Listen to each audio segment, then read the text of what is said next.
നാരായണ നാരായണ നാരായണ നാരായണ നാരായണ നാരായണ നാരായണ നാരായണ നാരായണ നാരായണ നാരായണ. സർവത്ര ഗോവിന്ദനാമസങ്കീർത്തനം ഗോവിന്ദ ഗോവിന്ദ. അഗജാനന പദ്മാർക്കം ഗജാനനമഹർനിശം അനേകദന്തം ഭക്താനാം ഏകദന്തം ഉപാസ്മഹേ. യാ കുന്ദേന്ദുതുഷാരഹാരധവള യാ ശുഭ്രവസ്ത്രാവൃത യാ വീണാവരദണ്ഡമണ്ഡിതകര യാ ശ്വേതപദ്മാസന യാ ബ്രഹ്മാച്യുതശങ്കരപ്രഭൃതിഭിർദേവൈ സദാ പൂജിത സാ മാം പാതു സരസ്വതീ ഭഗവതി നിശേഷജാഢ്യാപ. വാഗർത്ഥാവിവ സംപൃക്തൗ വാഗർത്ഥപ്രതിപത്തയേ ജഗതഃ പിതരൗ വന്ദേ പാർവതീ പരമേശ്വരൗ. സാന്ദ്രാനന്ദാവബോധാത്മകമനുപമിതം കാലദേശാവധിഭ്യാം നിർമുക്തം നിത്യമുക്തം നിഗമശതസഹസ്രേണ നിർഭാസ്യമാനം അസ്പഷ്ടം ദൃഷ്ടമാത്രേ പുനരൊരു പുരുഷാർത്ഥാത്മകം ബ്രഹ്മതത്വം തത്താവൽഭാതി സാക്ഷാൽ ഗുരുഭവനപുരേ ഹന്ത ഭാഗ്യം ജനാനാം. ജഗതി സുഹൃതിലോകൈർനന്ദിതാനന്ദിദാശ കളവിരണിതവംശീഭാസമാന പശുപയുവതി ഭോഗ്യ ദേവതാ ദേവതാസ സജലജലദപാളി മേചകാസ്തു. ശരദിന്ദുസുന്ദരരുചിശ്ചേതസി സാ മേ ഗിരാം ദേവി അപഹൃത്യതമസ്സന്തതം അർത്ഥാൻ അഖിലാൻ പ്രകാശയതു. ഇന്ന് ഈ സത്രവേദിയിൽ എപ്പോൾ സ്മരിക്കുന്നത് ഒരു മഹാസുകൃതിയുടെ കഥയാണ്. ആ മഹാസുകൃതി തീർച്ചയായിട്ടും 10 കുട്ടികളുടെ പിതാവായിട്ടുള്ള ആ മഹാബ്രാഹ്മണൻ തന്നെയാണ്.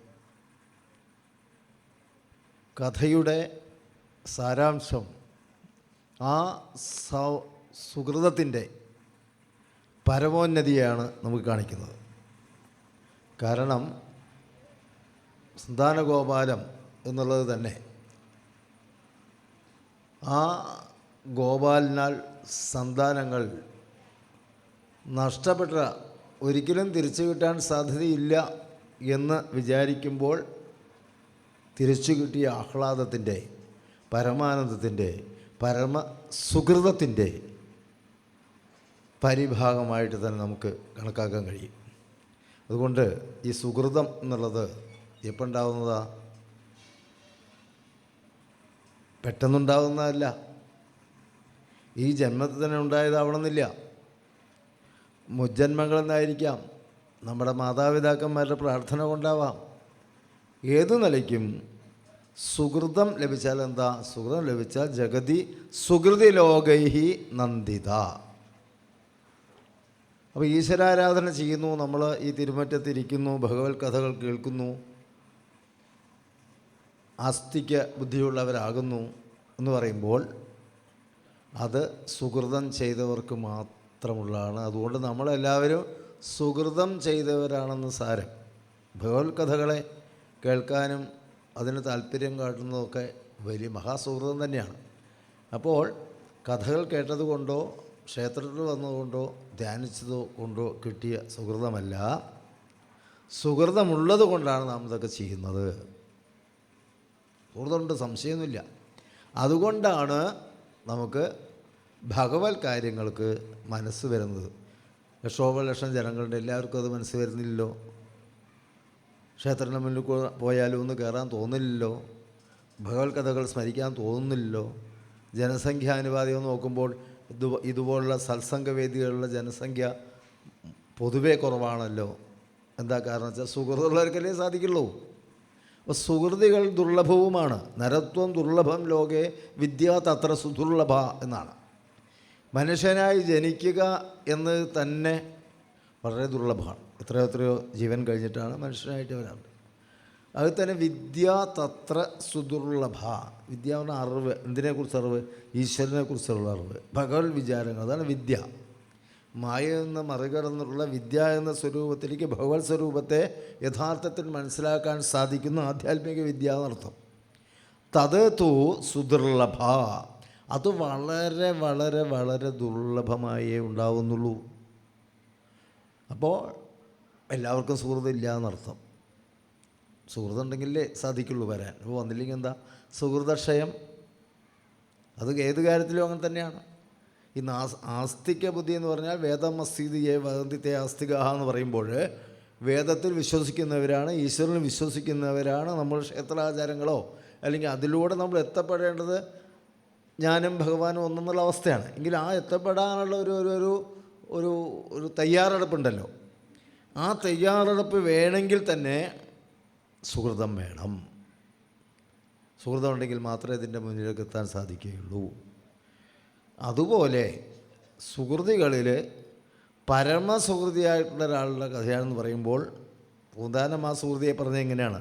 10 ദിക്കിലും ഇത്ര സുഹൃതികൾ പൃഥ്വിദേവനെ പോലെ എല്ലാരുമേ. ഈ പൃഥ്വിദേവനെ പോലെ, ഇപ്പോൾ നമ്മൾ പറയാൻ പോകുന്ന ബ്രാഹ്മണനെ പോലെ 10 ദിക്കിലും ഒരു ലോകത്ത് നോക്കിയാലും ഇത്രയും വലിയ സുഹൃതം ചെയ്ത ഒരാൾ വേറെ ഇല്ല. എന്താ അദ്ദേഹത്തിൻ്റെ സുഹൃതം? ഇങ്ങനെ കുട്ടികൾ ഓരോന്നോരോന്നായിട്ട് നഷ്ടപ്പെടുമ്പോഴുള്ള ദുഃഖങ്ങളാണോ എന്ന് ചോദിച്ചാൽ, ഈ സുഹൃതം അമൃത് എന്നൊക്കെ പറയുന്നത് ക്ഷിപ്രസാധ്യമല്ല, എളുപ്പം അങ്ങോട്ട് കൈവരിക്കാൻ കഴിയുന്നതല്ല. അമൃതം എങ്ങനെയാണ് ലഭിച്ചത്? അമൃതന് എന്തെല്ലാം കാര്യങ്ങളുണ്ട്. ദേവന്മാർക്ക് ജരാനര പോകാൻ അമൃത് വേണമെന്ന് പറഞ്ഞാൽ അവിടെ എന്ത് വേണം? മന്ദരപർവ്വതത്തിനെ കൊണ്ടുവരണം, വാസുകിയെ കടകോലാക്കണം, എന്നിട്ടുള്ള രണ്ടുപേരും കൂടെ പിടിച്ചു വലിക്കുന്നു. വല്ലതും നടന്നോ? എന്നിട്ടും ഭൂമി താഴെ പോവുകയാണ് ചെയ്തത്. കൂർമാവതാരം എടുത്ത് പൊങ്ങിയിട്ട് ഭഗവാൻ അടിയിൽ മുകളിൽ കയ്യും വെച്ചുകൊണ്ടാണ് ആ വലിയതായിട്ടുള്ള അമൃത മഥനം നടത്തിയത്. മഥനത്തിൽ നിന്ന് ആദ്യം തന്നെ അമൃത് വന്നോ? വന്നില്ല. ഒരുപാട് വസ്തുക്കൾ വന്നു. മറ്റേ വാരുണി മുതലായിട്ടുള്ള മദ്യം മുതലായിട്ടുള്ള കാര്യങ്ങൾ വന്നു. അതുപോലെ ഉച്ചൈസ്രവസും ഐരാവതും മഹാലക്ഷ്മി, അങ്ങനെ പലതും. എത്തേണ്ട അമൃതത്തിന് എത്ര കാലം കാത്തിരിക്കേണ്ടി വന്നറിയോ? എല്ലാം കഴിഞ്ഞ് അവസാനം മാത്രമാണ് അമൃതെത്തുന്നത്. വളരെ കുറച്ച്. ആ അമൃത് ലഭിക്കുവാൻ എത്രമാത്രം കഠിനമായിട്ടുള്ള പ്രയത്നം അതിൻ്റെ പിന്നിലുണ്ടായി. അത് കാണിച്ചു തരുന്നത് അമരത്വം ലഭിക്കുവാൻ മൃത്യോർമ്മ അമൃതം ഗമയ എന്നാണ് വാക്യം, ഉപനിഷത്ത് വാക്യം. മരണവക്തത്തിൽ നിന്ന് അമരത്വത്തിലേക്ക്, മരണമില്ലാത്ത അവസ്ഥയിലേക്ക് നമ്മളെ കൊണ്ടുവന്ന് എത്തണമെങ്കിൽ അത് ഈ ആധ്യാത്മിക വിദ്യ അത്ര ചെറുതൊന്നുമല്ല. ഉൾക്കൊണ്ട് നമ്മൾ എത്രയൊക്കെ കേട്ടാലും പറഞ്ഞാലും അത് ഉൾക്കൊണ്ട് ജീവിച്ച് അതിന് പാത്രീഭൂതമാകാൻ വേറൊരു സുഹൃതം ഭഗവാൻ തന്നാൽ മാത്രമേ കിട്ടുള്ളൂ. ബാക്കി യാതൊരു വിചാരങ്ങൾ കൊണ്ട് ലഭിക്കാൻ പോകുന്നില്ല.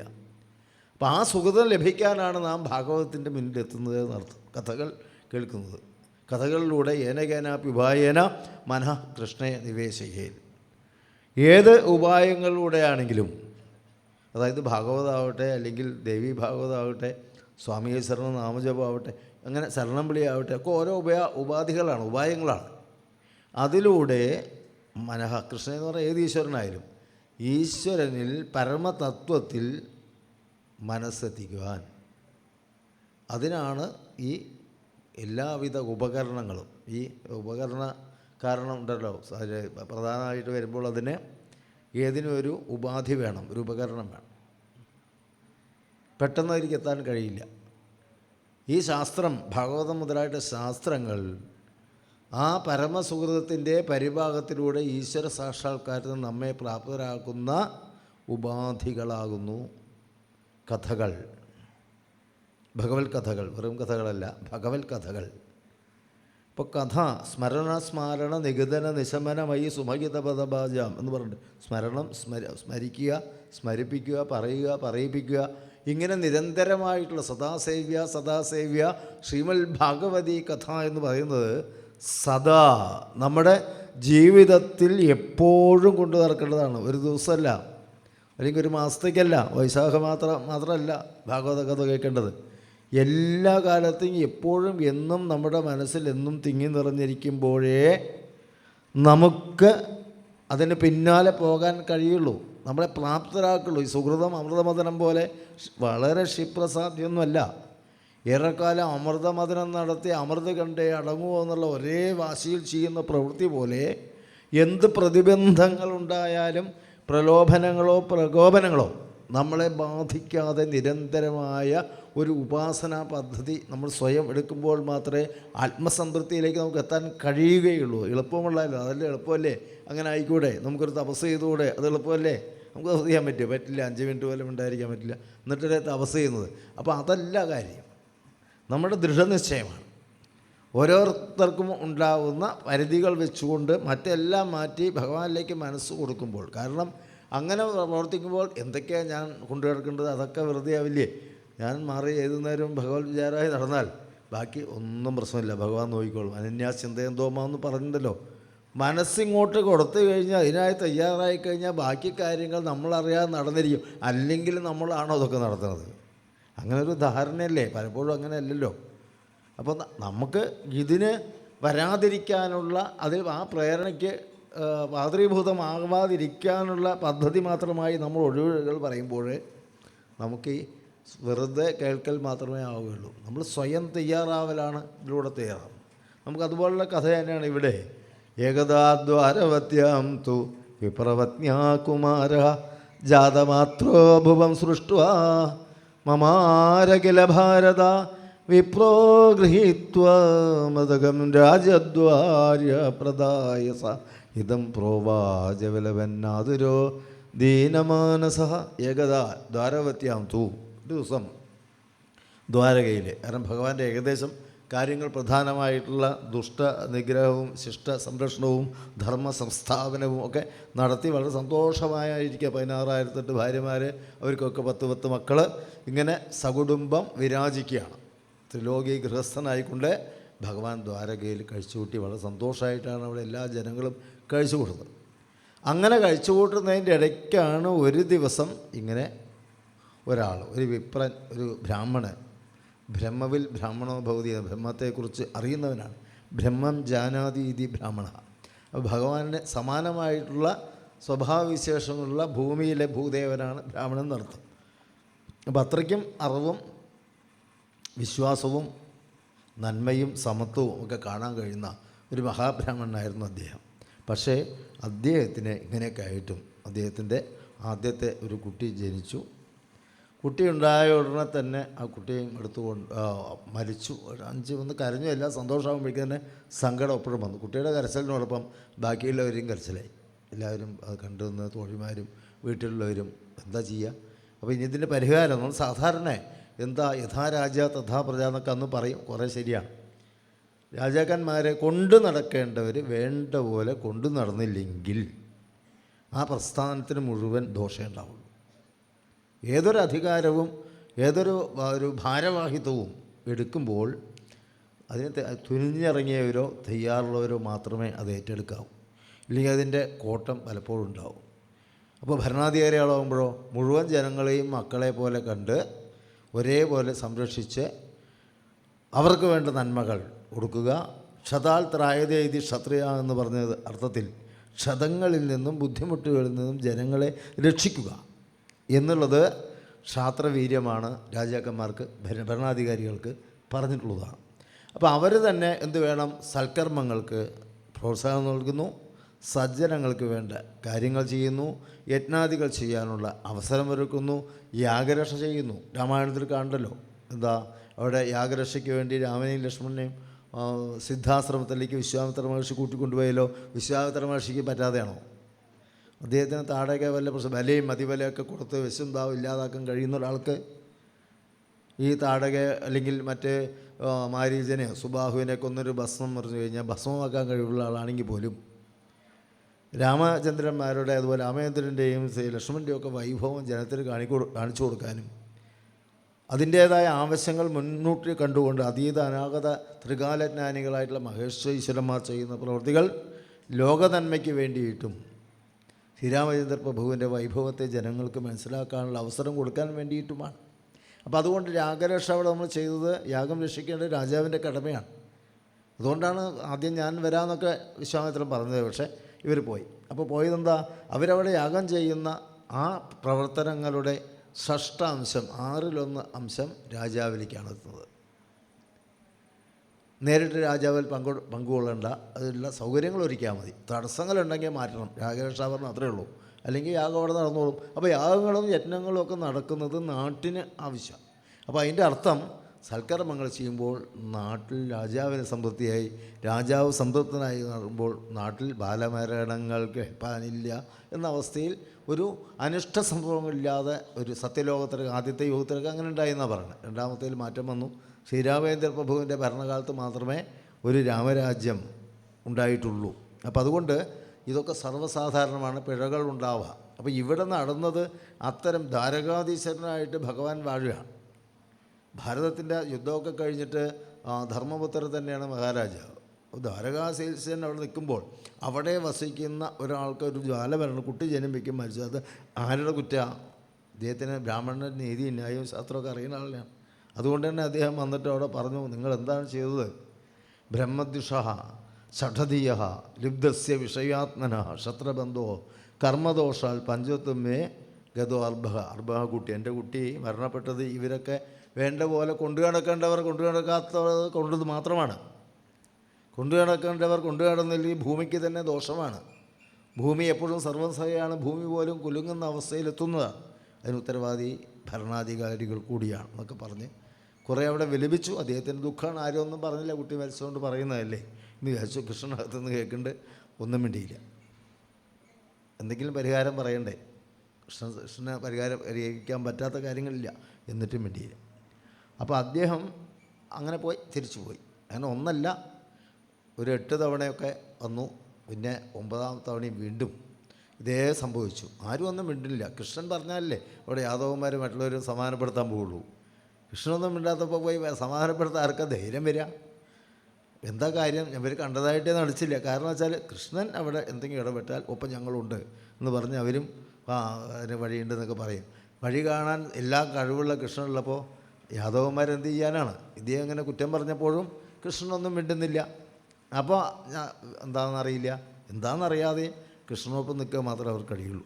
അതുകൊണ്ട് അവരൊന്നും മിണ്ടില്ല. യാദവന്മാരൊക്കെ ഇങ്ങനെ ആയില്ലേ എന്ന് വിചാരിച്ചുകൊണ്ട് അദ്ദേഹം പോയി. അപ്പോൾ 9ാമത്തെ കുട്ടി ഇതുപോലെ ജനിച്ചവിടെ എത്തിയപ്പോഴാണ് വീണ്ടും കൊണ്ടുവന്ന് അദ്ദേഹം ഇതേപോലെ തന്നെ പറഞ്ഞു.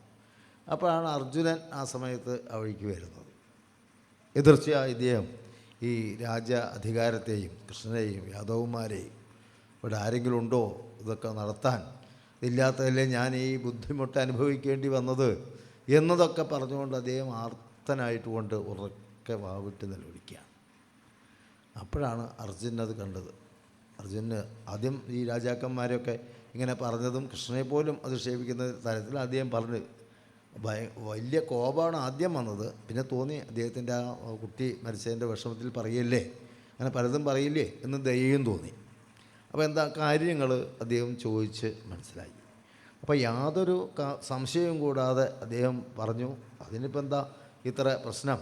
അതിന് നമുക്ക് വളരെ സൗകര്യമുണ്ട്. താം അർജുന ഉപസൃത്യ കർഹജിൽ കേശവാന്തികെ പരേതേനവേ ബാലേ ബ്രാഹ്മണം സമഭാഷത. അപ്പോൾ ആ സമയത്ത് ആ ബ്രാഹ്മണനോട് സംസാരിക്കാൻ പുറപ്പെട്ടു. എന്താണ് കാര്യങ്ങൾ ഇതുവരെ ഉണ്ടായത്, കൃഷ്ണൻ എന്ത് പറഞ്ഞു ഒന്നും ചോദിക്കാനൊന്നും പോയില്ല. ഇതിപ്പോൾ ഒരു നിസ്സാരമായിട്ടുള്ള കാര്യമാണ്. ഒരു അശ്രദ്ധ കൊണ്ട് വന്നാണ് രാജ്യത്തിനെ രക്ഷിക്കുക എന്നത് ക്ഷത്രിയന്മാരുടെ ബാഹുബലമുള്ള ആൾക്കാരുടെ കടമയാണ്. വില്ലാളി വീരനാണ്, തൻ്റെ കടമയായില്ലേ താൻ ചെയ്യേണ്ടത്, താൻ തന്നെ ചെയ്യണ്ടേ എന്ന് സ്വയം അപ്പോൾ തോന്നിപ്പോയി. അങ്ങനെ എല്ലാ കാര്യത്തിലും വേണ്ടവിടെ ഇടപെട്ട് അത് പരിഹരിക്കാൻ കഴിവുള്ള ഒരാളും കൂടെ ആയതുകൊണ്ട് അർജുനൻ പറഞ്ഞു, അതുകൊണ്ട് ഒരു പ്രശ്നമില്ല. എന്താ കാരണം, ഇതുവരെ എന്താ ഉണ്ടായിച്ചാൽ കിംസുൽ ബ്രഹ്മൻ ത്വന്നിവാസേ ഇഹ നാസ്തി ധനുർധര രാജൻ്റെ ബന്ധുരേ ദേവേ ബ്രാഹ്മണ സത്രമാസതേ. അതുകൊണ്ട് ഇവർ ഓരോരു സത്രം നടക്കുകയാണ് ഇവിടെ. അവിടെ ശ്രീകൃഷ്ണനൊക്കെ ഒരു യജ്ഞം നടക്കുന്നുണ്ട്, അശ്വമേധം, അവരൊക്കെ അവിടെയാണ്.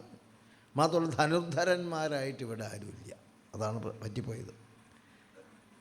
ധനുർധരന്മാർ വില്ലാളി വീരന്മാരുണ്ടെങ്കിൽ എന്തെങ്കിലും നടക്കുമോ? അപ്പോൾ എന്തായാലും ഞാനിപ്പോൾ എത്തിയുള്ളൂ, അതുകൊണ്ടാണ്. ഞാൻ നേരത്തെ എത്തിയിട്ടുണ്ടെങ്കിൽ, അല്ലെങ്കിൽ ഇതിന് മുമ്പുള്ള കുട്ടികളൊക്കെ ഉള്ളപ്പോൾ ഞാൻ എത്തിയിട്ടുണ്ടെങ്കിൽ ഇങ്ങനെയൊന്നും സംഭവിക്കില്ലായിരുന്നു. ഞാനില്ലേ ഗാന്ധീവി ഈ അർജുനുള്ളപ്പോൾ പിന്നെ എന്തെങ്കിലും പേടിക്കാനുണ്ടോ? ഇല്ല. അതാണ് ഇനി ഒട്ടും പേടിക്കേണ്ട. ഞാൻ കാര്യമെല്ലാം മനസ്സിലാക്കി കഴിഞ്ഞു. ഇനി അർജുനുണ്ട്, മധ്യമ പാണ്ഡവനുണ്ട്, ജിഷ്ണുവുണ്ട്. അതുകൊണ്ട് അങ്ങോട്ടും പേടിക്കണ്ട എന്ന് വളരെ ഗൗരവമായിട്ട് തന്നെ പറഞ്ഞ് മനസ്സിലാക്കാനുള്ള ശ്രമം നടത്തി. അപ്പോൾ അങ്ങനെ പറഞ്ഞപ്പോൾ അഹം പ്രജാം വാം ഭഗവൻ രക്ഷിഷ്യേ ദീനയോരിഹ അനസ്ഥീർണ പ്രതിജ്ഞോഗ്രം പ്രവേശ്യേ ഹതകൽമഷ എന്ന് പറഞ്ഞത് എനിക്ക് പറ്റും എന്ന് പറഞ്ഞപ്പോൾ അദ്ദേഹത്തിൻ്റെ സംശയമായി. എന്താണ് ഈ പറയുന്നത്? ഞാൻ കൃഷ്ണനോടാണ് ഇത്ര കാലം എന്ന് പറഞ്ഞത്. മറുപടി കൃഷ്ണൻ പറഞ്ഞില്ല. എന്നെ സഹായിക്കാൻ അദ്ദേഹം തയ്യാറായില്ല. അർത്ഥത്തിലാണ് പരായണം എന്നൊക്കെയാണ് കൃഷ്ണന് പേരുള്ളത്. എന്നിട്ട് എന്നെ യാതൊരു ത്രാടനം ചെയ്തില്ല.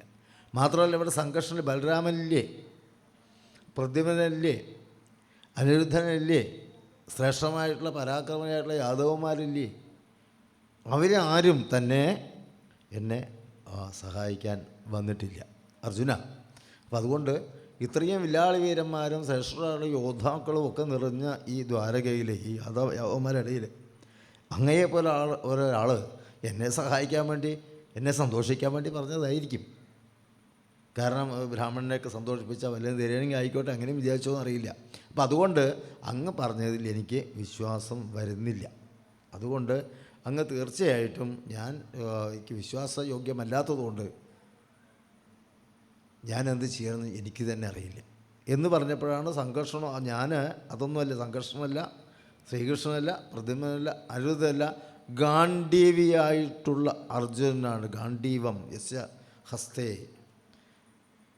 ഗാണ്ഡവദാഹം കഴിച്ചാന്ന് കിട്ടിയ ഗാണ്ഡീവം എന്ന് പ്രസിദ്ധം. അതുകൊണ്ട് ഗാണ്ഡീവി എന്ന് എനിക്ക് എന്നെ കേട്ടിട്ടില്ല. എന്താ അത്ര സംശയം? അർജുനെന്ന് അങ്ങ് ഇതേവരെ കേട്ടിട്ടില്ല എന്നാണോ പറയുന്നത്? അർജുനൻ ഗാണ്ഡീവിയാണ്. അർജുനൻ പാശുപതാസ്ത്രം നേടിയുള്ള ആൾ ശിവൻ്റെ അടുത്ത്. ഏതേത് യുദ്ധങ്ങളിൽ അർജുൻ്റെ പേര് ലോകം മുഴുവൻ വരക്കുമ്പോൾ ഈ അർജുനൻ പറയുമ്പോഴാണോ അങ്ങ് ഇങ്ങനെയൊക്കെ പറയുന്നത്? എനിക്കത്ര വിശ്വാസം വരില്ല എന്ന്. അർജുനൻ്റെ പേരെന്നെ ജിഷ്ണു എന്നാണ്, ജയിക്കാനായി ജനിച്ചവെന്നാണ് ജിഷ്ണു എന്നതിൻ്റെ വാക്കിൻ്റെ അർത്ഥം തന്നെ. ഞാൻ ജയിക്കാതിരിക്കുമോ അങ്ങക്ക് തോന്നുന്നുണ്ടോ? ഞാനല്ലേ പറയണത് എന്നൊരു 10 തവണ ഞാനെന്നുള്ളത് പറഞ്ഞിട്ടുണ്ടാവും. കാരണം വെച്ചാൽ അത് നമുക്കൊക്കെ കുറച്ച് സാധിക്കുമ്പോഴേക്കും ഞാനാണെങ്കിൽ ആവും, ഞാനില്ലെങ്കിൽ ആവില്ല, ഞാൻ തന്നെയാണ് സകലതും എന്ന് ഓരോരുത്തർക്കും തോന്നുന്ന ഭാവത്തിൻ്റെ പ്രതിരൂപമായി അർജുനനെ അവതരിപ്പിക്കുക. അർജുനൻ എന്ന് പറയുന്നത് നമ്മളെ പോലെയൊന്നുമല്ലോ, എന്നും കൃഷ്ണൻ്റെ കൂടെ നടക്കുന്ന ആളാണ്, കൃഷ്ണൻ്റെ എല്ലാ വൈഭവങ്ങളും കണ്ടറിഞ്ഞിട്ടുള്ള ആളാണ്. എന്നിട്ട് പോലും ഞാനുണ്ടെങ്കിൽ നടക്കും എന്നുള്ള ഒരു വിചാരം അദ്ദേഹത്തിനുണ്ടായി എന്നർത്ഥം. ഞാൻ തന്നെ അത് നടത്തിത്തരും. അതുകൊണ്ട് ഒട്ടും നാഹം സംഘർഷണോ ബ്രഹ്മൻ ന കൃഷ്ണ കാഷ്ണിരേവ അഹം വ അർജുനോ നാമ ഗാണ്ഡീവം യസ്യ വൈ ധനുഹു മാമവസ്ഥ മമ ബ്രഹ്മൻ വീര്യം ത്രംബകദോഷണം മൃത്യം വിജിത്യ പ്രധനെ ആനേഷ്യത്തെ പ്രജാം പ്രഭോ. എല്ലാ കുട്ടികളെയും വേണമെങ്കിൽ എനിക്ക് തിരിച്ചു കൊണ്ടുവരാൻ സാധിക്കും. ആനേഷ്യ ഞാൻ കൊണ്ടുവരും, അതുറപ്പാണ്, അതിലൊരു സംശയമൊന്നുമില്ല. പറയുന്നത് അർജുനാണെങ്കിൽ അത് നടത്തിയിരിക്കും, സംശയമൊന്നുമില്ല. കൃഷ്ണൻ്റെ അടുത്തൊക്കെ ചോദിച്ചോ നമുക്ക് ചോദിക്കാം, അതൊന്നും ചോദിക്കാനില്ല. ഞാൻ അർജുനൻ ഇത്രയും കാലം ഈ അമ്പും വില്ലും കൊണ്ടുവരുന്നത് ആർത്തത്രാണ പരായണത്തിന് തന്നെയാണ്. ഇന്നിപ്പോൾ അങ്ങയുടെ ദുഃഖം തീർക്കാൻ അങ്ങയ്ക്ക് വേണ്ടി ഞാനിവിടെ വരും. തീർച്ചയായിട്ടും അങ്ങയ്ക്ക് അടുത്ത കുട്ടി രക്ഷിച്ചിരിക്കും. എന്തായാലും അടുത്ത അങ്ങയുടെ പ്രാജ്ഞയ്ക്ക് ഗർഭം തികയുമ്പോൾ എന്നെ അറിയിക്കുക. ഞാൻ അവിടെ എത്തും, ഗർഭരക്ഷ ചെയ്യും. ഒരു അന്തകന് പോലും, കാലന് പോലും എൻ്റെ മുന്നിൽ തോറ്റുപോകും. ഇനി അവിടെ എത്തിയാൽ ഞാൻ അവിടെ പോയി തിരിച്ചു കൊണ്ടുവരും. എന്ത് വന്നാലും അടുത്ത കുട്ടി അങ്ങക്ക് സന്തോഷപ്രദമായി തിരിച്ചു കിട്ടും. ഞാൻ ഏറ്റിരിക്കുന്നു. അങ്ങനെയൊക്കെ ഏറ്റാൽ അത് വാക്കായിട്ട് പറയാൻ പറ്റുമോ അർജുന? ഇല്ല, വെറും വാക്കല്ല. ഞാൻ അഗ്നിയിൽ പ്രവേശിക്കുന്നവർ അങ്ങനെ വന്നാൽ ഞാൻ സാധിച്ചില്ലെന്ന് വയ്ക്കുക.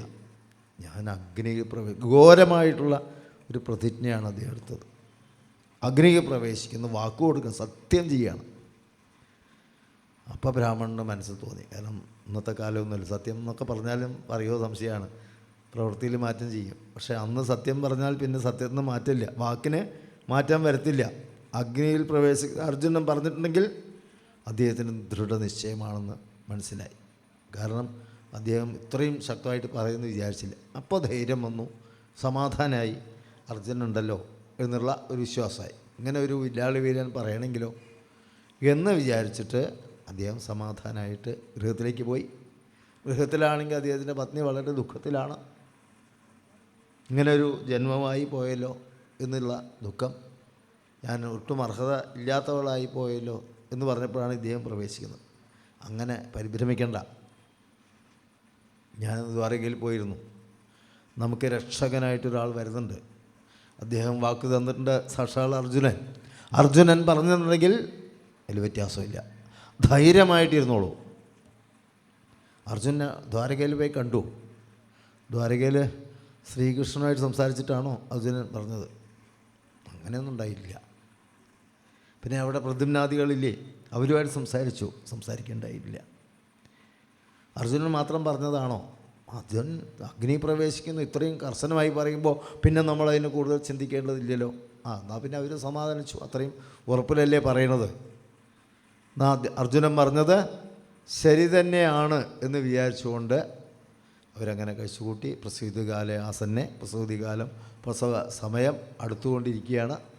അങ്ങനെ അടുത്തുകൊണ്ടിരുന്ന സമയത്ത് ഈ കാര്യം അദ്ദേഹത്തിൻ്റെ ബ്രാഹ്മണൻ അർജുനെ അറിയിച്ചു. അതനുസരിച്ച് അർജുനൻ തൻ്റെ ഗാണ്ഡീവമെടുത്തു. സ്വർണ്ണമയമായ തുണീരത്തിൽ ബാണങ്ങൾ വെച്ചിട്ടുണ്ട് അവനാഴികളിൽ. അതിഗംഭീരമായിട്ടുള്ള ആ ഭാവത്തോടെ, യോദ്ധാവിൻ്റെ ധീരതയോടെ, ഇതിൽ എൻ്റെ പ്രഭാവം തികച്ചും കാണിച്ചിരിക്കും എന്നുള്ള ഉറപ്പിലൂടെ അദ്ദേഹം പുറപ്പെടാൻ നിൽക്കുകയാണ്. ഇത്ര ഗംഭീരമായിട്ട് പുറപ്പെടുമ്പോൾ ദ്വാരകയുടെ അകത്ത് നിന്ന് ആരെ കാണുന്നത്? കൃഷ്ണൻ കാണുന്നൊക്കെ ഉണ്ട്. എന്തായാലും അർജുനെ അത് കണ്ട് ചിരിച്ചുകൊണ്ട് അടുത്തെത്തി. എവിടേക്കാണ് അർജുന? ഞാൻ ഇവിടെ അടുത്ത് വരെ പോകുന്നേ ഉള്ളൂ. അപ്പോൾ പറയേണ്ട ആവശ്യം, കരുത്ത് എൻ്റെ ഒരു ചാലഞ്ചാണ്, ഞാനിത് ഏറ്റെടുക്കും. ഞാൻ തീർച്ചയായിട്ടും ഇതിന് പരിഹാരം ഉണ്ടാക്കിയിട്ട് അവർ കുട്ടിയായിട്ട് സന്തോഷിക്കും. അപ്പോൾ ആ സമയത്ത് കൃഷ്ണൻ ചോദിക്കും. അപ്പോൾ ഞാൻ പറയും, ഇങ്ങനൊരു സംഭവം ഉണ്ടായി, ഞാൻ തിരിച്ച് ഒരിക്കലും ആ കുട്ടി പോയില്ല, രക്ഷിച്ചു, ആ സന്തോഷമാണ് കാട്ടുന്നത്. ഇപ്പം എങ്ങനെയുണ്ട് കൃഷ്ണ, ഞാൻ മോശമല്ലോ എന്ന് പറയാമെന്ന് മനസ്സിൽ കണക്കായിക്കൊണ്ടായിരിക്കണതേ. അപ്പോൾ പറഞ്ഞു, തീർച്ചയായിട്ടും ഞാനങ്ങ് പോവാം.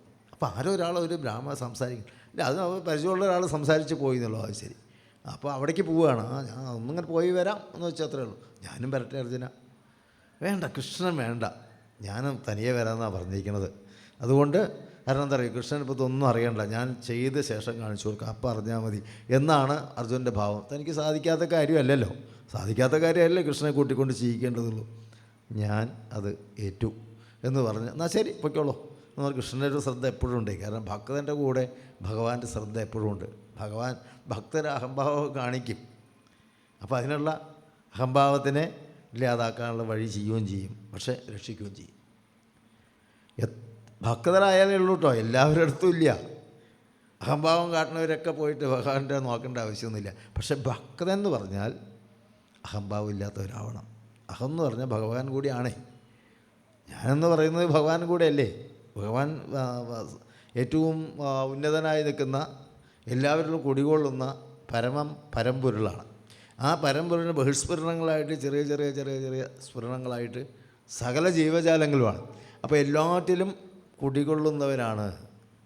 ആനന്ദചിന്മയഹരേ ഗോപികാരമണ, ഞാനെന്ന ഭാവമത് തോന്നായിക വേണമിക തോന്നുന്നതാകിൽ അഖിലം ഞാനിതെന്ന വഴി തോന്നേണമേ വരദ നാരായണായ നമ. അപ്പോൾ എല്ലാവരും ഞാനാണെന്നുള്ള തോന്നൽ വേണം.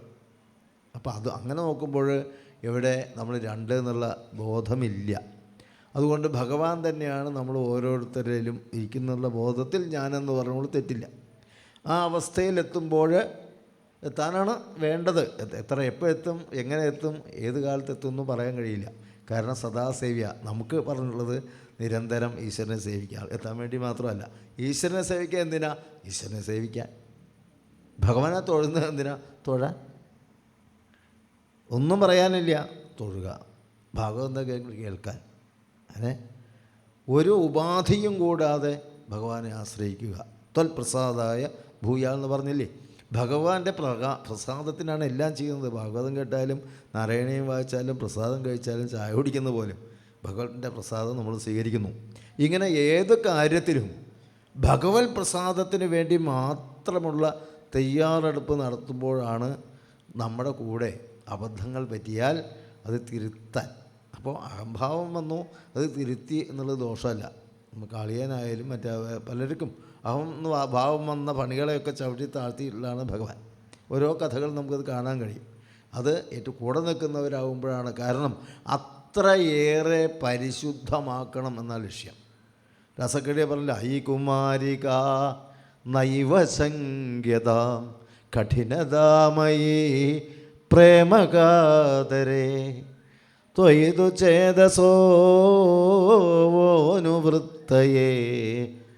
കൃതമിതം മമേത്യൂജിവാൻ ഭവാൻ. അതായത് ഐ കുമാരിക നൈവസംഖ്യതാം, അല്ലയോ കുമാരിമാരെ, ഗോപികമാരെ, നൈവസംഖ്യതാം, ഒരു തരത്തിലും അങ്ങ് ശങ്കിക്കരുത്, എന്നെ തെറ്റിദ്ധരിക്കരുത്. എന്ത്? കഠിനതാമായി പ്രേമകാതിരി, ഇത്രയും നിങ്ങളോടുള്ള പ്രേമമുള്ള സ്നേഹമുള്ള ഈ കൃഷ്ണനെ കഠിന ഹൃദയം എന്നൊക്കെ എന്നെ വിളിച്ചില്ലേ ഞങ്ങൾ കുറച്ചു നേരം കാണാതായപ്പോൾ? ഒരിക്കലല്ല കേട്ടോ, ഒരിക്കലും. മയ്യതു ചേതസോ ഓനുവൃത്തി, മയ്യതു ചേതസോ ഓനുവൃത്തി, മയ്യ എന്നിൽ എപ്പോഴും നിങ്ങളുടെ മനസ്സുണ്ടാവാൻ വേണ്ടിയിട്ടാണ് കൃതമിതം. ഒന്ന് മാറുമ്പോഴല്ലേ അതിൻ്റെ ബുദ്ധിമുട്ട് അറിയുള്ളൂ. ഒപ്പം നടക്കുമ്പോൾ അറിയില്ല. ഒന്ന് മാറി നിൽക്കുമ്പോഴാണ്, കണ്ണുണ്ടാകുമ്പോൾ കണ്ണിൻ്റെ വലിപ്പം അറിയില്ല എന്ന് പറഞ്ഞ പോലെ നമുക്ക് എപ്പോഴും ഏറ്റവും ഇഷ്ടപ്പെട്ടവരൊപ്പം ഏത് കാലത്തും ഉണ്ടാകുമ്പോൾ വലിപ്പം അറിയില്ല. ഒരു കുറച്ച് ദിവസമോ ഒന്ന് മാറി നിൽക്കേണ്ടി വന്നാൽ അതിന് ബുദ്ധിമുട്ടറിയും. കാരണം അവർ വിപ്രലംബ ശൃംഗാരത്തിനാണ് പ്രാധാന്യം എന്ന് സാഹിത്യകാരന്മാരും പറയും. വിപ്രലംബമാണ് ശൃംഗാരത്തിൽ കൂടുതൽ ശക്തമായിട്ടുള്ള ഭാവം ഉണ്ടാക്കുന്നത്. അപ്പോൾ മാറി നിൽക്കുക എന്നുള്ളത്, ആ മാറി നിൽക്കൽ ഇവർ ഇരട്ടി സ്നേഹം ഇനി തന്നെ ഉറപ്പിച്ച് നിൽക്കാൻ വേണ്ടി ഞാൻ നിന്നു എന്നല്ലാതെ നിങ്ങളോട് എനിക്ക് എങ്ങനെയെങ്കിലും എതിർപ്പുണ്ടാക്കാൻ കഴിയുമോ? അതുപോലെയാണ് ഇവിടെ ഭഗവാന് ഭക്തരോട് ആരോടും എതിർപ്പില്ല, അവരെ ശിക്ഷിക്കുന്നില്ല. അവരഹന്നുള്ള ബോധത്തിലുണ്ടായാൽ അതിനെ അഹന്ന ബോധം ഉണ്ടാവും. ഈ പ്രാപഞ്ചികന്മാരാണല്ലോ, അതിടയ്ക്കൊക്കെ ഉണ്ടാവുകയും ചെയ്യും. ഇത്രയും വലിയ കഥാപാത്രങ്ങൾക്ക് ഭഗവാന്റെ കൂടെ നടക്കുന്നവർക്കുണ്ടായാൽ നമ്മളെപ്പോലുള്ളവർക്ക് ഉണ്ടാകുന്ന എന്താ അത്ഭുതം? അതൊക്കെ ഉണ്ടാവാം. പക്ഷേ അത് ഭഗവാൻ നിരന്തരം മനസ്സ് കൊടുക്കുമ്പോൾ അത് കുറഞ്ഞു വരും. മെല്ലെ മെല്ലെയായിട്ട് ആ ബോധം കുറഞ്ഞ് ഭഗവാനിലേക്ക് തന്നെയാണ് എല്ലാ കാര്യങ്ങളും. ഇരിക്കുന്നതും ഉണ്ണുന്നതും നടക്കുന്നതും ചെയ്യുന്നതും എല്ലാ പല പല പ്രവൃത്തികളാണല്ലോ നമ്മൾ. അങ്ങനെ ഭിന്നരുചിർഹി ജനാഹ, ജനങ്ങൾ ഭിന്നരുചിയാണ്, ഭിന്ന ആഗ്രഹങ്ങളാണ്, ഭിന്ന പ്രവൃത്തികൾ ചെയ്യുന്നവരാണ്. അവർക്കൊക്കെയും അവരവരുടെ പ്രവൃത്തികളിൽ നിയതി നയിച്ചു കൊണ്ടിരിക്കുന്നത് ഭഗവാനാണ് എന്നുള്ള ബോധം നടക്കുമ്പോൾ ഈ പറഞ്ഞ പോലെ യാതൊരു വിധത്തിലുള്ള ദുഃഖവുമില്ലാതെ മനസ്സിനെ സന്തോഷത്തിലേക്ക് കൊണ്ടുപോകാൻ കഴിയും. അപ്പോൾ നമ്മൾ പരമാനന്ദത്തിനും സൗഖ്യത്തിനും വേണ്ടി പ്രവർത്തിക്കുമ്പോൾ മായയിൽപ്പെട്ടുകൊണ്ട് നമ്മൾ പലതും ചെയ്ത് അതാണ് ശരി, ഞാനാണ് എൻ്റേതാണെന്ന് വിചാരിച്ച് നടക്കുമ്പോൾ ഈ ബോധത്തിലേക്ക് എത്താൻ താമസം പിടിക്കും. അതിനെ മെല്ലെ മെല്ലെ മാറ്റിയെടുത്തുകൊണ്ട് ഭഗവത് കാര്യങ്ങളൊക്കെ ഈ ഇതിലൂടെ നമ്മളെ എത്തിക്കാൻ വേണ്ടിയിട്ടാണ് അങ്ങനെ ചെയ്യുന്നത്. അപ്പോൾ ഇവിടെ ഈ അർജുനനും ഞാനെന്നുള്ള ബോധത്തിൻ്റെ പാരമ്യത്തിൽ എത്തിക്കൊണ്ടാണ് അദ്ദേഹം ഇങ്ങനെ ചെയ്തത്. ഉടനെ ആൾക്കാരെ എത്തി തൻ്റെ ഗാണ്ഡീവം കയ്യിലെടുത്ത് പുറപ്പെട്ടു. അവിടെ വലിയ ശരകൂടം നിർമ്മിച്ചു. ശരം കൊണ്ട് വലിയൊരു കൂടാരം തന്നെ ഉണ്ടാക്കി അവിടെ പ്രസവഗൃഹം വേണ്ട പോലെ ഒരുക്കി തോഴിമാരെ അവിടെ ഏർപ്പാട് ചെയ്തു. ദിവ്യാസ്ത്രങ്ങളൊക്കെ കയ്യിലെടുത്ത്, പാശുപതാസ്ത്രവും ഗാണ്ഡീവവും മാത്രമല്ല അനവധി ദിവ്യാസ്ത്രങ്ങൾ കയ്യിലുണ്ട്. ഏത് ദിക്കിൽ നിന്നും ഏത് ഭാഗത്തും ഏത് വിധത്തിലുള്ള എതിർപ്പുണ്ടായാലും നേരിടാനുള്ള ശക്തി അർജുനനുണ്ട്. അർജുനനറിയാതെ ഒരു ഈച്ചയ്ക്ക് പോലും പ്രവേശിക്കാൻ ആ സൂതികാഗ്രഹത്തിൽ കഴിയുകയില്ല. അങ്ങനെയൊക്കെയുള്ള ഒരു അവസ്ഥയിലാണ് ആ അർജുനൻ അവിടെ നിൽക്കുന്നത്. ബ്രാഹ്മണനും സന്തോഷമായി അവിടെ ഭഗവാനെയൊക്കെ വിചാരിച്ചുകൊണ്ടിരിക്കുന്നുണ്ട്. കാരണം ഭഗവാനെ അങ്ങേറ്റം വിചാരിക്കുന്ന ആളാട്ടോ അദ്ദേഹം. സംശയമുണ്ടോ? ഇത്രയും സുഹൃതം കിട്ടണമെങ്കിൽ എത്രയോ ഇരട്ടി നിരന്തരം എപ്പം അർജുനനെ ഏൽപ്പിക്കുമ്പോഴും കൃഷ്ണ കൃഷ്ണ തന്നെ പറയാറുള്ളൂ. ഭഗവാന്റെ സുഹൃത്തല്ലേ, ഭഗവാന്റെ ഭക്തനല്ലേ. അതുകൊണ്ട് ആ ഭാര്യയോട് പറഞ്ഞത് അതായിരുന്നു, അർജുനന് സാധിക്കൂ, ഭഗവാന്റെ ഭക്തനല്ലേ, കൈയൊഴിയില്ല അർജുനനെ, ഭഗവാൻ നേരായിക്കോളും എന്ന് തന്നെയാണ് പറയുന്നത്. അപ്പോൾ അർജുനൻ എന്നുള്ള മാത്രമുള്ള വിശ്വാസത്തിലല്ല, ഭഗവത് ഭക്തൻ എന്നാണ്. എൻ്റെ ഭക്തൻ ഒരു വാക്ക് പറഞ്ഞാൽ ഞാനത് നിറവേറ്റും എന്ന് കൃഷ്ണൻ പറയും. ആ ഒരു വിശ്വാസം ഭാര്യയുടെ സംഭാഷണത്തിൽ പറഞ്ഞായിട്ട് പറയുന്നുണ്ട്. അതുകൊണ്ടാണ് ഞാനതിൽ ഉറപ്പുള്ളത്. അപ്പോൾ അതുകൊണ്ട് ആനന്ദത്തിൽ തന്നെയാണ് ഇദ്ദേഹത്തിൻ്റെ അവിടുത്തെ നിൽപ്പ്. കുറച്ച് കഴിഞ്ഞു, പ്രസവം കഴിഞ്ഞു എന്ന് തോന്നുന്നു. എന്താണെന്ന് ചിന്തിക്കുമ്പോഴേക്കും ഇതുവരെ ഇല്ലാത്ത സംഭവം. അതേവരെ അദ്ദേഹത്തിന് ആ മൃതദേഹം എടുത്ത് കൊണ്ടുപോയിട്ട് കരയാൻ പറ്റും, അതും പറ്റിയില്ല. അങ്ങനെ പോയി മുകളിലേക്ക്. കുട്ടി ജനിച്ചതും കാണാനും കഴിഞ്ഞില്ല. എന്തായി സംഭവം നോക്കൂ. അദ്ദേഹത്തിൻ്റെ ഒരു സങ്കടത്തിന് ഇത്രയും സങ്കടം വരാനുള്ള മറ്റെന്തെങ്കിലും ഉണ്ടോ? എന്താ ഇത്ര സങ്കടം അദ്ദേഹത്തിന്? അദ്ദേഹം അത്രയേറെ ഭഗവാനെ ഭജിച്ചു. അതന്നെ, ഭഗവാനെ നിരന്തരം ഭജിക്കുന്ന ആളാണ്. അപ്പം അദ്ദേഹത്തിനെ മൈതു ചേതസോ വോനവൃത്തയെ, ആ മനസ്സിനെ തന്നിലേക്ക് ഇങ്ങനെ കൊണ്ടുവരാൻ വേണ്ടി ഇത്രയും ഇനി വരാൻ പോകണം അത്ര വലിയ മഹാഭാഗ്യമാണ്. അപ്പോൾ എത്രത്തോളം ഉരുക്കിടുന്നു മിഴിനീരിലിട്ടു മുക്കുന്നു മുറ്റും ഭുവനൈക ശില്പി മനുഷ്യഹൃത്താം കനകത്തേതോ പണിത്തരത്തിനുപയുക്തമാക്കാൻ. ഒരു സ്വർണ്ണപ്പണിക്കാരൻ സ്വർണ്ണത്തെ എടുത്ത് ആദ്യം പഴിപ്പിച്ച് ചൂടാക്കി അത് വീണ്ടും വെള്ളത്തിൽ മുക്കി വീണ്ടും പഴിപ്പിച്ച് അടിച്ച് പരത്തി പുതിയ ആഭരണമാക്കുന്ന പോലെ മനുഷ്യൻ്റെ ഹൃദയത്തിൽ അടിച്ച് പരത്തി ഏതൊക്കെയോ അവസ്ഥയിൽ നമ്മൾ വിചാരിക്കാത്തൊരവസ്ഥയിലെത്തി. എന്നിട്ട് തനി തങ്കമാക്കി പുതിയ ആഭരണത്തെ പോലെ വളരെ ശുദ്ധീകരിക്കാനുള്ള പ്രക്രിയ. ശുദ്ധീകരണ പ്രത്യേക വേദന ഉണ്ടാവും, പക്ഷേ മറിച്ചൊരു സന്തോഷം. സുഖം ഹി ദുഃഖാന്യനുഭൂയ ശോഭതയെ ഘനാന്തകാലേ ശിവ ദീപദർശനം എന്ന് ഭാസൻ പറഞ്ഞിട്ടുണ്ട്. സുഖം, സൗഖ്യം ഒക്കെ നമുക്ക് ലഭിക്കുന്നത് ദുഃഖാനി അനുഭൂയ. ഏറ്റവും കൂടുതൽ ഇങ്ങനെയൊന്നും നമുക്ക് സാധിക്കില്ല, ആകെ പെട്ടുപോയി വിചാരിക്കുമ്പോൾ അതല്ല, ഭഗവാൻ അത് സാധിച്ചു തന്നു എന്ന് പറയുമ്പോഴുള്ളൊരു ഒരു ഒരു ഒരു സന്തോഷമുണ്ടല്ലോ, അതാണ് ശോഭത. അത് ശോഭിക്കും, ജീവിതത്തിൽ മറക്കില്ല. മറ്റിങ്ങനെ എപ്പോഴും എല്ലാവരും എപ്പോഴും സുഖമായിട്ട് പോകാറില്ല. എങ്കിൽ പോലും അങ്ങനെ ആ സുഖത്തിന് പ്രാധാന്യമില്ല. മറിച്ച് ഒരു ഇരുട്ട് ഘനാന്തകാരേ ശിവ ദീപദർശനം, കൂരാക്കൂരിട്ടിൽ ചെറിയൊരു ദീപനാളം കണ്ടാൽ തന്നെ സമാധാനമായി. വെളിച്ചം കണ്ടല്ലോ. വഴി നടക്കുമ്പോൾ എല്ലാം ഇരുട്ടാണ്. ഒരു മിന്നാമിന്നിൻ്റെ നുറുങ്ങുവട്ടം പോലും നമുക്ക് വെളിച്ചമായി തോന്നും. പട്ടാപ്പകൽ എത്രയും വലിയ ബൾബിട്ടിട്ട് ഗ്രൗണ്ടിൽ വെച്ചാൽ വല്ല വെളിച്ചമുണ്ടോ? ഇനി യാതൊരു പ്രാധാന്യമില്ല. അതുപോലെ ഇദ്ദേഹത്തിൻ്റെ ദുഃഖത്തിനിപ്പോൾ അങ്ങേറ്റത്തെ അവസ്ഥയാണ്, പറഞ്ഞറിയിക്കാൻ കഴിയില്ല. അത് ഭാഗവതത്തിലോ വാക്കുകൊണ്ടോ പറയാൻ കഴിയാത്തൊരവസ്ഥയിലായി, ഉന്മാദാവസ്ഥയിലൊക്കെ ആയി എന്ന് പറയാം. പെട്ടെന്നുണ്ടാകുന്ന ഡിപ്രഷൻ, ഇപ്പോഴാണെന്ന് വെച്ചാൽ ഡിപ്രഷൻ എന്ന് പറയുന്നല്ലോ, ഇനി അങ്ങനെ തിരിച്ചു വരില്ല എന്നുള്ള അവസ്ഥ തന്നെയാണത്.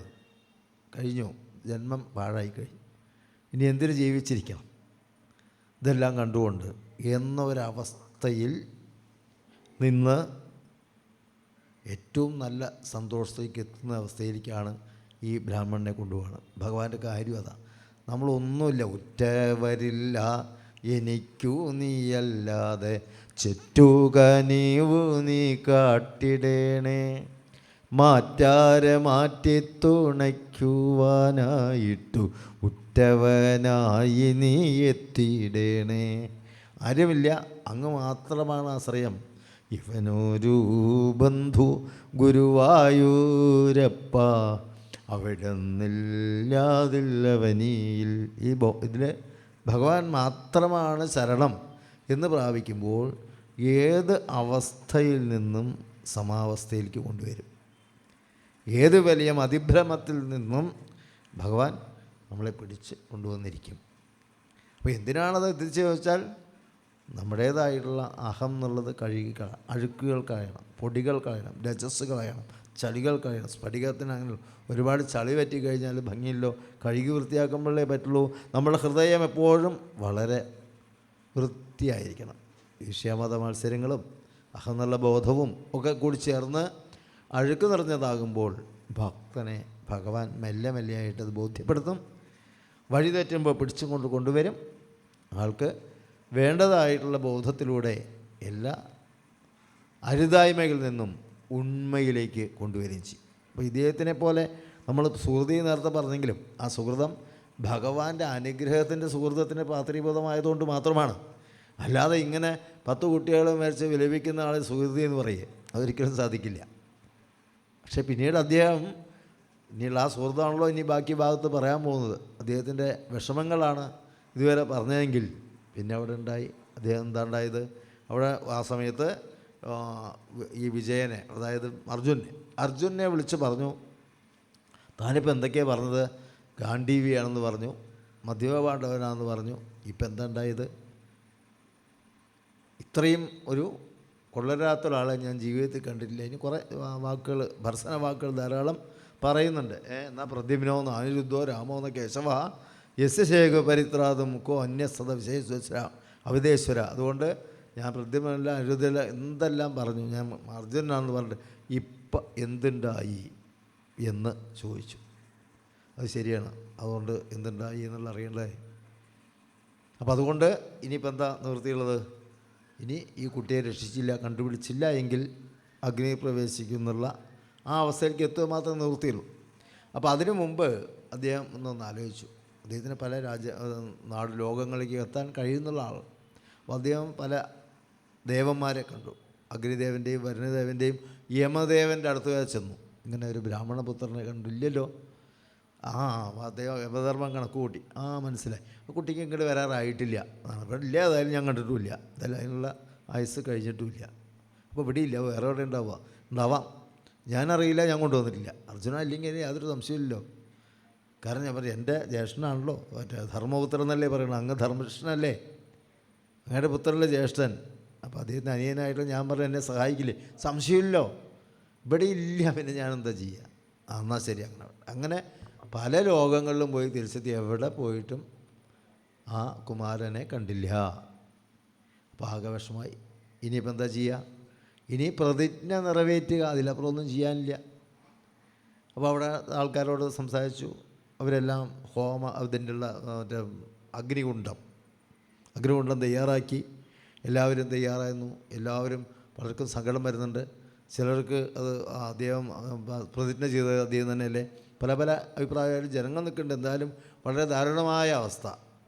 ആകാശം വിട്ട് തീ ഇങ്ങനെ ഉയർന്ന് പരക്കുന്നുണ്ട്. അപ്പോൾ ആ സമയത്ത് ഇദ്ദേഹം കുളിച്ചു വന്നു മറ്റ് ആഭരണങ്ങളൊന്നും ഇല്ലാത്ത അന്തർമതാവസ്ഥ യുവദ്വേന്ദ്ര എന്ന് കാളിദാസൻ പറഞ്ഞ പോലെ എന്തൊരു ഗാംഭീര്യമായിരുന്നു അറിയോ അർജുനൻ കുളിച്ചു വന്ന് എന്തിനാ പോകുന്നത്, അഗ്നി പ്രവേശിക്കാൻ. അപ്പോഴേക്കും അദ്ദേഹത്തിൻ്റെ തത്വബോധം തന്നെ വന്നു കഴിഞ്ഞു. അഗ്നി പ്രവേശിച്ചുകൊണ്ട് ആത്മതത്വത്തെ മനസ്സിലാക്കാൻ ഈ ശരീരം വെടിയാമെന്ന് അദ്ദേഹം തീരുമാനിച്ചു കഴിഞ്ഞു. അപ്പോൾ പിന്നെ മനസ്സിൽ കൃഷ്ണൻ മാത്രമേ ഉള്ളൂ. അപ്പോൾ കൃഷ്ണൻ്റെ യഥാർത്ഥമായിട്ടുള്ള സ്വരൂപത്തെ കാണാൻ ഈ അഗ്നിപ്രവേശത്തോടെ എനിക്ക് കഴിയും. അതിന് ദുഃഖമായിട്ടൊന്നും അദ്ദേഹം എടുത്തിട്ടില്ല. അഗ്നി ചാടുന്നതും അദ്ദേഹത്തെ ത്യജിക്കുന്നതും പരമാത്മ തത്വസ്വരൂപനായിട്ടുള്ള ശ്രീകൃഷ്ണനെ എനിക്ക് ശ്രീകൃഷ്ണമായി ചേരാൻ കഴിയും എന്നുള്ള വിശ്വാസത്തിൽ തന്നെയാണ് അദ്ദേഹം അതിന് തയ്യാറായത്. അങ്ങനെ തയ്യാറായി ആ ഒരു പ്രദർശനം വെച്ചു. ഇങ്ങനെ മൂന്നാമത്തെ പ്രദർശനം വയ്ക്കുമ്പോഴേക്കും ഒരാൾ വന്ന് ചാടി പിടിച്ച്, എന്താ അർജുനായി കാട്ടണത് നോക്കിയപ്പോൾ കൃഷ്ണ എന്താ, അല്ല ഞാനൊരു പ്രതിജ്ഞ ചെയ്തിട്ടുണ്ട്, അതിന് അങ്ങ് അനുവദിക്കണം, അല്ലെങ്കിൽ ക്ഷത്രിയൻ എന്ന് പറയുന്നതിൽ, അല്ലെങ്കിൽ സത്യസന്ധൻ എന്ന് പറയുന്നത് നമുക്കെന്താ സത്യം തന്നെ പറയണം. സത്യം വദ, ധർമ്മം ചര, സത്യമെന്ന പ്രമുദിതവ്യം, ധർമ്മ എന്ന പ്രമുദിതവ്യം, അതിഥി ദേവോഭവ, ആചാര്യദേവോഭവ, മാതൃദേവോഭവ, പിതൃദേവോഭവ എന്നൊക്കെ നമ്മൾ ആചാര്യനെ പഠിപ്പിച്ചിട്ടുള്ളതല്ലേ. സത്യം വദ എന്നുള്ളതല്ലേ ഒന്നാമത്തെ ധർമ്മം തന്നെ. ഞാൻ പറഞ്ഞ സത്യം പരിപാലിക്കാൻ കൃഷ്ണൻ എന്നെ അനുവദിക്കണം. അതിന് സത്യം എന്താ ചെയ്തത്? സത്യം ചെയ്തത് ഞാൻ കുട്ടിയെ കൊണ്ടുവരാൻ കഴിഞ്ഞില്ലെങ്കിലല്ലേ, കുട്ടിയെ രക്ഷിച്ചില്ല എങ്കിൽ അഗ്നി ചാടാന്നല്ലേ പറഞ്ഞിട്ടുള്ളൂ. എങ്ങനെയായാലും അർജുന ചാടാന്ന് പറഞ്ഞിട്ടുണ്ടോ? അഗ്നി കൂട്ടിക്കോളൂ. ഞാൻ അങ്ങനെ നല്ല പ്രയത്നമൊന്നും ഇല്ലല്ലോ. ഇല്ല, ഞാൻ കാണിച്ചു തരാം. അർജുന എന്തിനാ വിഷമിക്കുന്നത്? കുട്ടിയെ ഞാൻ കൊണ്ടുവരാം. ഞാൻ കുട്ടികളെ എനിക്കറിയാം എവിടെയെന്ന്. അപ്പോഴാണ് അന്തം വിട്ടുപോയി. ശരിയല്ലേ, ഞാൻ കൃഷ്ണനെ ആലോചിച്ചില്ല, കൃഷ്ണനെക്കുറിച്ച് ചിന്തിച്ചില്ല. അത് എല്ലാ സമയത്തും തന്നെ കൃഷ്ണനില്ലാത്ത ഈ ചൂതുകളി കാലത്തും അങ്ങനെ തന്നെയാണ്. ചൂതുകളി നടക്കുന്ന സമയത്ത് പെട്ടെന്ന് ഏറ്റു ധർമ്മപുത്രരും കൂട്ടരും കൂടിയിട്ട്. ആ സമയത്ത് ദുര്യോധനൻ എന്താ ചെയ്തറിയോ? ദുര്യോധനൻ അത്ര വലിയ ചൂതുകളിക്കാരനല്ല എന്ന് അയാൾക്ക് സ്വയം ബോധമുണ്ട്. ധർമ്മപുത്രരും അർജുനും പാണ്ഡവന്മാരൊക്കെ ഞങ്ങൾക്ക് അറിയാമല്ലോ, ചൂതുകളി രാജ്യധർമ്മമല്ലേ. പാടി അങ്ങോട്ട് ഏറ്റു. പക്ഷേ മറ്റേ അദ്ദേഹം വിചാരിച്ചു ഇത് അത്ര എളുപ്പമല്ല. ശകുനി എന്നുള്ള ഛത്മദ്യൂതുകാരൻ, കള്ളച്ചൂതുകാരൻ മുൻനിർത്തി കളിപ്പിക്കാനാണ് കൊടുത്തു. തനിക്കാവില്ല എന്ന് ബോധമുണ്ട്. ഇവരാണെച്ചാലോ കൃഷ്ണനോടൊന്ന് പറയായിരുന്നു. ശകുനിയല്ല, അതുപോലെ 4 ആൾ വന്നാലും അവിടെ തോൽപ്പിച്ചിരിക്കും. പക്ഷേ ഭൂഭാരം ഉണ്ടാക്കാൻ കൃഷ്ണനൊന്ന് മാറിയിരുന്നത്, അവരോട്ട് വിളിച്ചില്ല. ഇപ്പോൾ വേറെ ആരോ പറയുമ്പോൾ പറയേണ്ടായിരുന്നു, ഭഗവാൻ അതിലിങ്ങനെ നിന്നു കൊടുക്കേണ്ടിയിരുന്നോ? ഇത്രയും ദുഃഖങ്ങളെ അതിനിപ്പോൾ എന്താ, അവരെന്നെ അന്ന് വിളിച്ചില്ലല്ലോ. അവർ ചോദ്യകളി കാണാനോ അതിന് ഇടപെടാനോ ശ്രീകൃഷ്ണനെ വിളിച്ചിട്ടില്ല. എന്നുണ്ടായാലും സംഭവിക്കില്ല. ഇപ്പോൾ ശ്രീകൃഷ്ണൻ വിചാരിക്കുന്നത് ഭൂഭാരം ഇല്ലാതാക്കാൻ അത് നടന്നോട്ടെ തന്നെയാണ്, അതിനൊരു ഉപാധി ആയിക്കോട്ടെ തന്നെയാണ്. ഇവർ വിളിച്ചുമില്ല. അതുപോലെ ഇവിടെ അർജുനൻ ഇപ്പോൾ എന്താ ചെയ്തത്? അർജുനൻ സ്വയം അങ്ങോട്ട് എല്ലാം ആവുമെന്ന് വെച്ചിട്ട് പുറപ്പെട്ടിട്ട് അതാവില്ല എന്ന് ബോധ്യപ്പെടുത്താൻ തന്നെയാണ്. ഭഗവാന്റെ ഏറ്റവും അടുത്ത ആളാണ്, ഏറ്റവും ഇഷ്ടപ്പെട്ട ആളാണ്. എന്നിട്ട് പോലും അർജുനൻ ഇങ്ങനെ ചെയ്തപ്പോൾ ആയിക്കോട്ടെ എന്ന് മാറിയെന്നു. പക്ഷെ ഇനി പറ്റില്ല. അർജുനോട് പറഞ്ഞു, ഒരു കോപം കൊണ്ട് അങ്ങോട്ട് ചാടിയാൽ 2 കോപം കൊണ്ട് ഇങ്ങോട്ട് പോരാമോ? ഇത്രയൊക്കെ പെട്ടെന്ന് കോപം വന്നത്, ദേഷ്യം വന്നു, ഈ ചാടി അഗ്നി ചാടി കഴിഞ്ഞാൽ അതിൻ്റെ ഇരട്ടി കോപം അതിൻ്റെ ഉള്ളിൽ വെച്ച് വന്നു വയ്ക്കുക. പിന്നെ ജീവനായിട്ട് ഇങ്ങോട്ട് വരാൻ പറ്റില്ലല്ലോ. അതുകൊണ്ട് ഒരിക്കലും ഔചിത്യമല്ല, നമുക്ക് വഴിയുടെ എൻ്റെ കൂടെ പോരൂ എന്ന് പറഞ്ഞുകൊണ്ട് ഉടനെ തന്നെ തയ്യാറായി. എന്നാൽ ഭഗവാന്റെ കൂടെ പോകാൻ സന്തോഷമല്ലേ ഉള്ളൂ. ഭഗവാൻ വിളിച്ചപ്പോൾ ഉടനെ തയ്യാറായി, രഥമൊക്കെ തയ്യാറാക്കി, ശൈബവലാഹങ്ങളൊക്കെ ആയിട്ടുള്ള 4 കുതിരകളൊക്കെ പൂട്ടി രഥത്തിൽ കയറി അവരങ്ങനെ പുറപ്പെടുക. അർജുനനും കൃഷ്ണനും അതിവേഗം, എത്ര വേഗം എന്ന് പറയാൻ പറ്റില്ല, അത്ര വേഗത്തിലൂടെയാണ് ആ രഥം പോയിക്കൊണ്ടിരിക്കുന്നത്. രഥം പോയി ഓരോരോ ലോകാലോകങ്ങളൊക്കെ കടന്ന് സപ്തദ്വീപുകളും അതുപോലെ സപ്തസമുദ്രങ്ങളും സപ്തഗിരികളും എല്ലാം കടന്നു കൂടുമ്പോൾ പെട്ടെന്നാണ് അവിടെ ഇരുട്ട് വന്നത്. ഇരുട്ട് വന്നപ്പോൾ അന്ധകാരന് വിടമായപ്പോൾ കൃഷ്ണ എനിക്ക് മുന്നോട്ട് നീങ്ങാൻ കഴിയുന്നില്ല, എന്താ ചെയ്യുക, എനിക്കൊന്നും മനസ്സിലാകുന്നില്ല. ഇരുട്ട് വന്നു, എന്താ ചെയ്യുക? ഇപ്പം നമ്മൾ എത്ര ദൂരം വന്നിട്ടുണ്ടാവും? ഒരു 50 യോജന അല്ലെങ്കിൽ ഒരു 500 5000 യോജനയൊക്കെ കിടന്നിട്ടുണ്ടാവും അല്ലേ കൃഷ്ണ? 5000 50 ലക്ഷം യോജന കടന്നു കഴിഞ്ഞിരിക്കണം. ഇതൊന്നും അറിഞ്ഞില്ല അല്ലേ? ഇല്ല, അറിഞ്ഞില്ല. ഇപ്പം എനിക്കൊന്നും കാണാനും കഴിയില്ല. പിന്നെന്താ വഴി? അപ്പോൾ ഒരു വഴിയുണ്ട്, ഞാൻ കാണിച്ചു തരാം. സുദർശന ചക്രത്തെ സ്മരിച്ചു. സുദർശൻ 1000 സൂര്യന്മാർ, കോടി സൂര്യ സമപ്രഭ, 1000 സൂര്യന്മാരുടെ വെളിച്ചം അവിടെ വന്നു കഴിഞ്ഞപ്പോൾ അതും കണ്ണ് മിന്നിപ്പോയി. ഒന്നും മനസ്സിലാകുന്നില്ല അർജുനന്. കാരണം അത്രയും വലിയ പ്രഭ എങ്ങനെ കണ്ണുകൊണ്ട് നോക്കാൻ സാധിക്കുക? ഈ കൃഷ്ണ എപ്പോഴും എനിക്ക് സാധിക്കുന്നില്ല. വഴിയുണ്ട്. അപ്പോൾ അതിനൊന്ന് ശാന്തമാക്കി. അപ്പോൾ സാധാരണ വെളിച്ചത്തിൽ അങ്ങനെ മുന്നോട്ട് പോയി. അപ്പോൾ ഐതിഹ്യത്തിൽ പറയുന്നത് പൂന്താനം സന്താനഗോപാലൻ ആന എഴുതുന്ന സമയത്ത് അദ്ദേഹത്തിന് അതുവരെ എത്തി. ഇനി വൈകുണ്ഠത്തിലേക്ക് പോവുകയാണ് അവർ. സ്വധാമ, ഭഗവാന്റെ ധാമമാണ്. കാലനാഭ അഭിധാനം, കാലനാഭം എന്നു പേരുള്ള ആ വൈകുണ്ഠത്തിലേക്ക് പോകുമ്പോൾ അവിടെ എങ്ങനെ വർണ്ണിക്കണം? വൈകുണ്ഠം താൻ കണ്ടിട്ടില്ലല്ലോ, വൈകുണ്ഠത്തെക്കുറിച്ച് എങ്ങനെ മനസ്സിലാക്കുക എന്ന് വിചാരിച്ചു കൊണ്ടേ ഉറങ്ങിയപ്പോൾ സ്വപ്നത്തിൽ വൈകുണ്ഠ ദർശനം പൂന്താനത്തിന് ഭഗവാൻ കൊടുത്തു എന്നുള്ളതാണ്. അപ്പോൾ കണ്ട കാര്യങ്ങളാണ് ഒരു 5-6 വരിയിൽ വായിക്കാം. അതിൽ ആദ്യം കണ്ടതുപോലെ ഇതിൽ പറഞ്ഞു എന്നാണ്. ഇന്ദ്രനീല നിറത്തിലൊരായിരം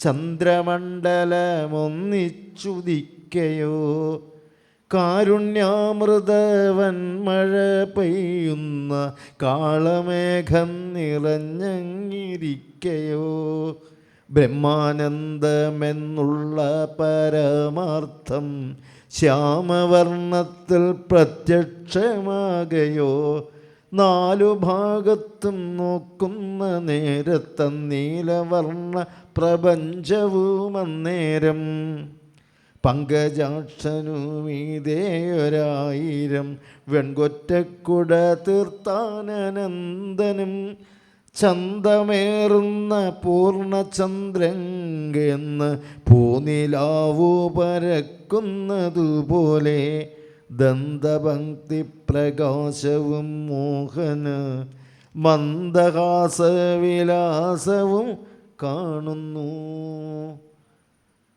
സത്യമായൊരു ഭാസ്കര ബിംബത്തെ കൗസ്തുഭമെന്ന് പേർ പറഞ്ഞിടുന്നു തുടങ്ങി ദീർഘമായിട്ടുള്ള വർണ്ണം നമുക്ക് സന്താനഗോപാല പാനയിൽ കാണാൻ കഴിയും. ഭഗവാൻ തന്നെ ആ ഭക്തന് ഭട്ടേരിപ്പാടിനൊക്കെ തന്നെ നിർദ്ദേശം കൊടുത്ത പോലെ തന്നെ അതേ സമകാലീനായിട്ടുള്ള തൻ്റെ പരമഭക്തനായ പൂന്താനത്തിനും ഈ സന്താനഗോപാലം കഥ പറയുമ്പോൾ അദ്ദേഹം നിർദ്ദേശം കൊടുത്തു കാണാൻ കഴിയും. അപ്പോൾ ഇവരേതായാലും അങ്ങനെ പോയി. കുറേ കഴിഞ്ഞ് തത്രാശ്വ ശൈബസുഗ്രീവ മേഘപുഷ്പബലാവക അങ്ങനെയുള്ള അശ്വങ്ങളൊക്കെ ചേർത്തിക്കൊണ്ട് തേരിലൂടെ അവിടെ എത്തിയപ്പോൾ അവിടെ എങ്ങനെ കണ്ടത്, അവിടെ നേരിട്ട് ഭഗവാനെ അവരിന് കണ്ടു.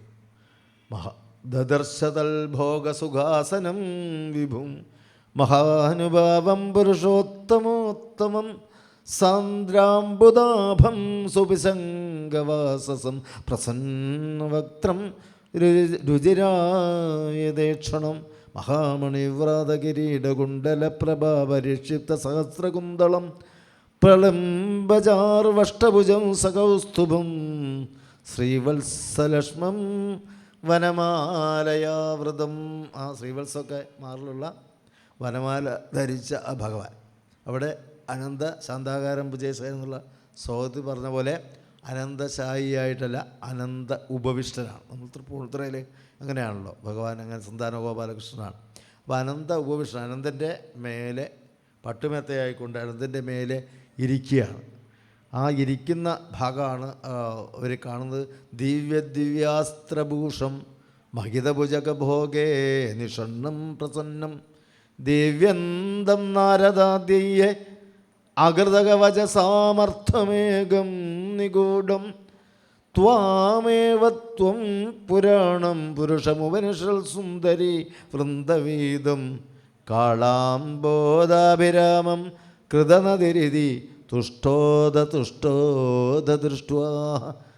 ദിവ്യാസ്ത്രഭൂഷണം, ദിവ്യാസ്ത്രങ്ങൾ കൊണ്ട് ധരിച്ച് മഹിത ഭുജകഭോഗേ നിഷണം വലിയതായിട്ടുള്ള ആ അനന്തൻ്റെ മേലെ ഇരിക്കുന്ന ആൾ നാരദാദേര് അകൃതകവശ നാരദ മുതലായിട്ടുള്ള മഹർഷിമാരെല്ലാവരും കൂടെ സ്തുതിക്കുന്ന ഉപനിഷൽ സുന്ദരിമാരെല്ലാം നിൽക്കുന്ന കാളാംബോധാഭിരാമനായിട്ടുള്ള ആ ഭഗവത് സ്വരൂപത്തെ ഭഗവാനെ നേരിട്ട് ഇവർ രണ്ടാളും കണ്ടു.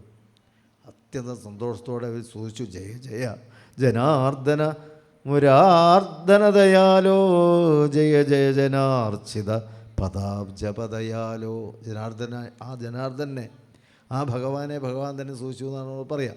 കാരണം സാക്ഷാൽ മഹാവിഷ്ണുവിൻ്റെ മുന്നിൽ എത്തിയിരിക്കുന്ന ആ മഹാവിഷ്ണുവായിട്ടുള്ള ശ്രീകൃഷ്ണൻ നരനാരായണന്മാരായിട്ടുള്ള ഇവർ സ്തുതിക്കുമ്പോൾ ആ ഭഗവാൻ തന്നെ പറഞ്ഞു, എന്തിനാണ് ഞാൻ ഇതെല്ലാം ചെയ്തത്? കുട്ടികളൊക്കെ എൻ്റെ അടുത്തുണ്ട്, കുട്ടികൾ എന്തിനാണ് കൊണ്ടതെന്ന് വെച്ചാൽ നിങ്ങൾ നരനാരായണന്മാരാണ്.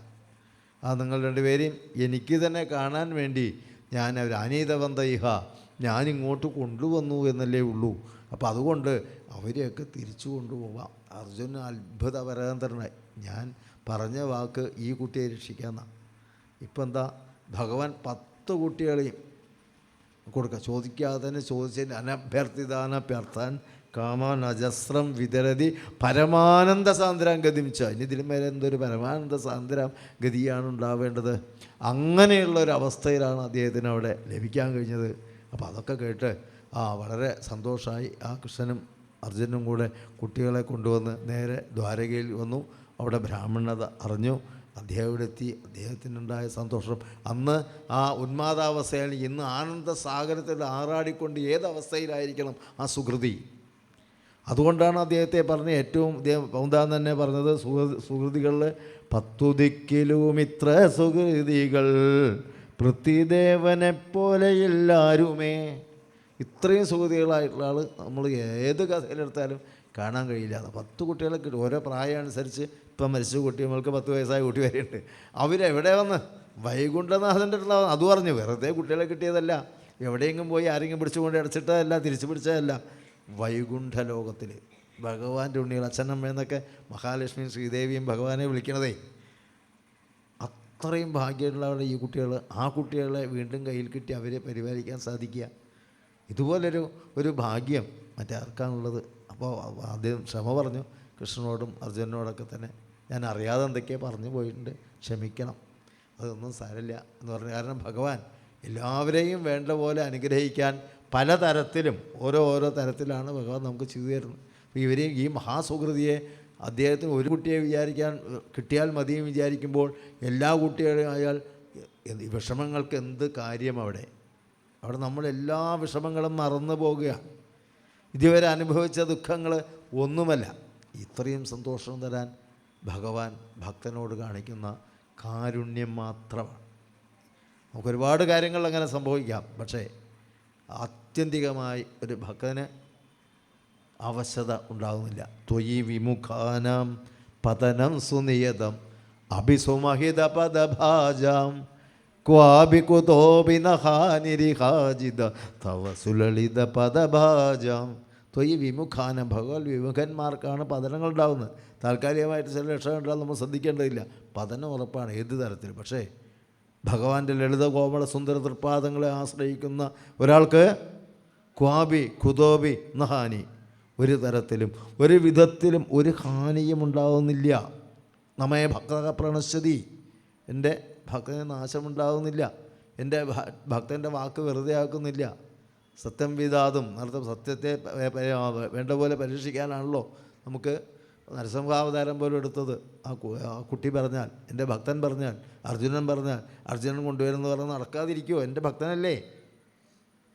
അതിനേക്കാൾ പരമഭക്തനായിട്ടുള്ള ഇദ്ദേഹം ഇങ്ങനെ ദുഃഖിക്കാൻ പാടുമോ? ആ കുട്ടികളെ തിരിച്ചു കൊടുക്കേണ്ടതല്ലേ. ഇങ്ങനെ ഏതു സമയത്തും ഭക്തപരിപാലകനായി നടക്കുന്ന ആ മഹൽ ചൈതന്യത്തിൻ്റെ കഥകളാണ് വാസ്തവത്തിൽ നമ്മൾ ഭാഗവതത്തിലൂടെ ഈ സത്രത്തിലൂടെ ഒക്കെ നമ്മൾ ശ്രവിച്ചുകൊണ്ടിരിക്കുന്നത്. അങ്ങനെയുള്ള ആ ഭഗവാന്റെ ആ സന്താന ഗോപാല ഈ കുട്ടികളെ കെട്ടി തിരിച്ചു കൊടുത്തു, അങ്ങേയറ്റം അനുഗ്രഹിച്ചു. എന്ത് പ്രവൃത്തി ചെയ്താലത് മേന്മയായി തീരട്ടെ അർജുന, ഇതിലും മേലെ ഞാൻ എന്ത് പറയാനാണ്?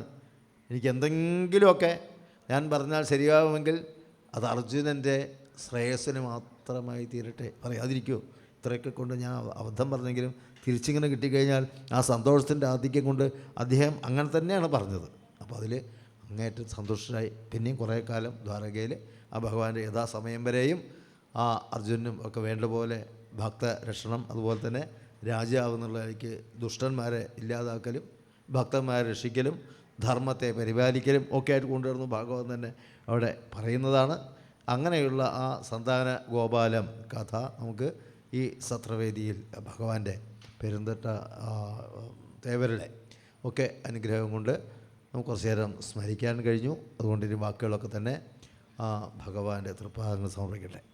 കേളീലോലം ഉദാരനാദമുരളീനാളി നിലീനാധരം ധൂളി ധൂമള കാന്ത കുന്തള ഭരവ്യാസംഗി പിഞ്ചാഞ്ചലം നാളീകായതലോചനം നവഘനശ്യാമം കൊണൽ കിങ്കിണി പാളീദന്തുര പിംഗളാംബരധരം ഗോപാലബാലം ഭജേ കായേന വാചാ മനസേന്ദ്രിയർവാ ബുദ്ധ്യാത്മനാ വാ പ്രകൃതേ സ്വഭാവാൽ കരോമി യദ്യൽ സകലം പരസ്മൈ നാരായണായേതി സമർപ്പയാമി.